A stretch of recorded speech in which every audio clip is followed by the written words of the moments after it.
एक छोटे से गांव में मगन नाम का एक मेहनती और नेक दिल लड़का अपनी बूढ़ी माँ के साथ रहता था। मगन बहुत गरीब था, लेकिन उसकी माँ ने उसे ईमानदारी और मेहनत का पाठ पढ़ाया था। मगन दिन भर खेत में काम करता और जो कुछ कमाता उसी से माँ और अपना पेट पालता। मगन की माँ बहुत बूढ़ी हो चुकी थी। वो अक्सर बीमार रहती थी और घर के कामों में ज्यादा मदद नहीं कर पाती थीं। मगन जानता था कि माँ का स्वास्थ्य उसकी पहली जिम्मेदारी है। वो सुबह उठकर पहले माँ की सेवा करता, उन्हें नहलाता, खाना खिलाता, फिर खेत पर जाता। रात को वापस आकर फिर माँ के पैर दबाता और उनके पास बैठकर कहानियाँ सुनता।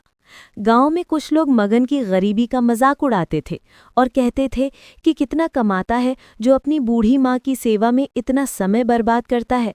लेकिन मगन किसी की बात पर ध्यान नहीं देता था। वो बस इतना कहता था कि मेरी माँ का आशीर्वाद ही मेरी सबसे बड़ी दौलत है। एक बार गांव में भयंकर सूखा पड़ा, फसलें सूख गईं और लोगों के पास खाने को कुछ नहीं बचा। मगन के पास भी अब जमा पूंजी खत्म होने लगी थी। मगन बहुत चिंतित हुआ, लेकिन उसने माँ के सामने अपनी चिंता जाहिर नहीं की। एक रात माँ ने मगन से कहा, बेटा, मुझे लगता है अब मेरा समय पूरा हो गया है। तुम मेरी चिंता छोड़कर अपने लिए कुछ बेहतर सोचो। मगन की आंखें भर आईं।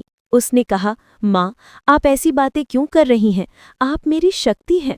मैं आपको छोड़कर कहीं नहीं जाऊंगा और मैं आपको कुछ नहीं होने दूंगा।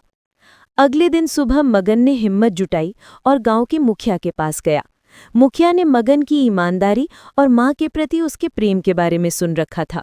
मगन ने मुखिया से काम मांगा, चाहे वो कितना भी छोटा या कठिन क्यों न हो। मुखिया ने मगन की परीक्षा लेने के लिए उसे एक काम दिया। उन्होंने कहा, गांव के बाहर एक सूखा कुआं है। अगर तुम उसे फिर से पानी से भर सको तो मैं तुम्हें ढेर सारा अनाज और धन दूंगा।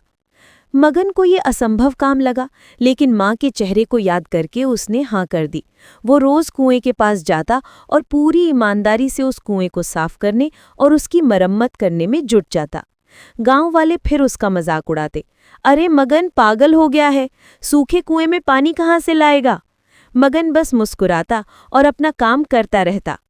एक दिन जब मगन कुएं की तलहेटी में काम कर रहा था तो अचानक जमीन से एक मीठी गंध वाली हवा निकली। मगन ने और खुदाई की तो वहां एक छोटी सी जलधारा फूट पड़ी। धीरे धीरे कुआं पानी से लबालब भर गया। ये देखकर पूरे गांव में आश्चर्य छा गया। मगन दौड़कर अपनी माँ के पास गया और उन्हें ये खुशखबरी दी। बूढ़ी माँ की आंखों में खुशी के आंसू आ गए। उन्होंने मगन को गले लगाया और कहा, बेटा, तुम्हारी ईमानदारी और निस्वार्थ सेवा ने ही इस चमत्कार को संभव बनाया है। सच्चा धन तो सेवा और मेहनत में ही छिपा होता है। मुखिया ने अपना वादा पूरा किया और मगन को खूब सारा अनाज और धन दिया। मगन ने उस धन का उपयोग माँ की देखभाल और गांव के जरूरतमंदों की मदद के लिए किया। मगन और उसकी बूढ़ी माँ अब गरीबी से बाहर आ चुके थे, लेकिन मगन का स्वभाव नहीं बदला। उसने जीवन भर अपनी माँ की सेवा की और अपनी ईमानदारी और मेहनत से गांव में एक नई मिसाल कायम की।